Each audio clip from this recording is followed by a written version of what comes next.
Oke guys, sekarang sudah jam 7. Kita mau berangkat ke Istana Siak di Kabupaten Siak, Riau. Nanti kita lihat seperti apa Istana Siak dan sejarah-sejarahnya. Nanti kita cari info yang lebih detail ke sana ya. Oke, di sana ya.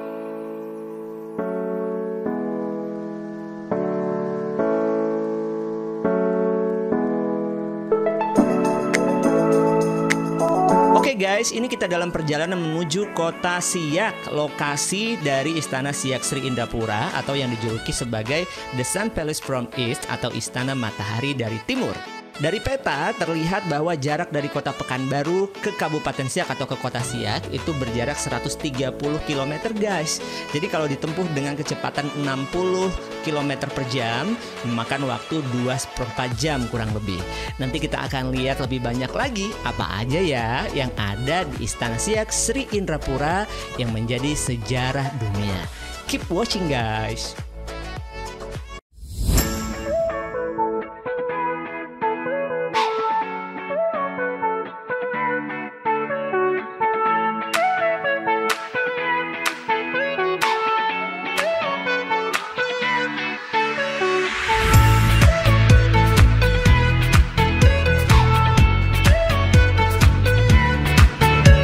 Oke guys, sekarang kita udah sampai di lokasi yang kita tuju.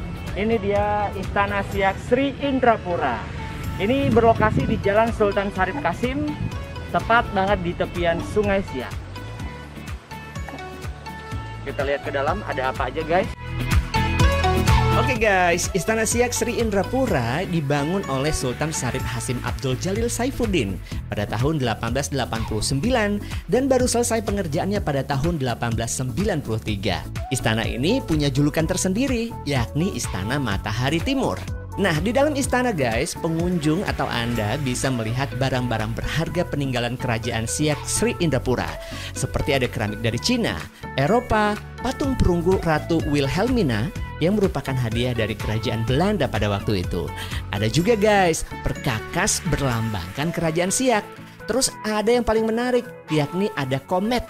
Komet ini adalah pemutar musik klasik yang besar dari Jerman dan masih banyak koleksi lainnya. Sedangkan mahkota asli kerajaan Siak sendiri hanya berupa duplikat aja guys yang disimpan di kerajaan Siak Sri Indrapura ini. Karena yang aslinya sudah disimpan di Museum Nasional Jakarta. For your info, terakhir kali Kesultanan Siak Sri Indrapura dipimpin oleh Sultan Syarif Qasim II yang meninggal pada tahun 1968 tanpa mempunyai keturunan. Nah, karena tidak punya keturunan guys, akhirnya pengelolaan Istana Siak Sri Indrapura diserahkan kepada pemerintah. Oke guys, sekarang kita mau lihat-lihat di lantai 2 istana ada apa saja. Informasi yang kita dapatkan di atas ada banyak dokumentasi berupa foto terkait dengan kerajaan Siak Sri Indrapura. Kita coba lihat ke atas.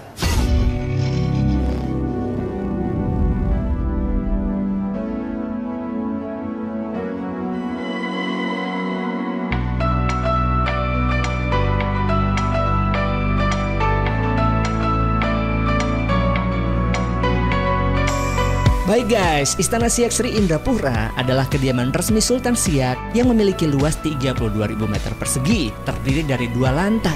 Jika di lantai bawah, Anda akan menemukan 6 ruang yang difungsikan sebagai ruang tunggu tamu. Sementara untuk lantai atas, terdiri dari 9 ruangan yang berfungsi sebagai tempat istirahat Sultan serta para tamu istana pada masanya. Namun, saat ini, lantai 2 atau lantai atas dijadikan sebagai tempat penyimpanan dokumentasi kerajaan Siak Sri Indrapura.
Oke guys, info ini juga nggak kalah penting nih bagi Anda yang ingin datang ke Istana Siak Sri Indrapura. Untuk sementara waktu, selama pandemi COVID-19, Istana Siak Sri Indrapura tidak terbuka untuk umum dulu ya guys. Tapi sebenarnya di luar pandemi COVID-19, Istana Siak Sri Indrapura buka setiap hari pukul 9 sampai 16 waktu Indonesia Barat, kecuali hari Jumat bukanya dari jam 9 sampai jam 11 waktu Indonesia Barat dan buka kembali pukul 13.45 sampai 16 waktu Indonesia Barat. Untuk tiket masuknya nggak mahal guys, cukup Rp3.000 saja per orang.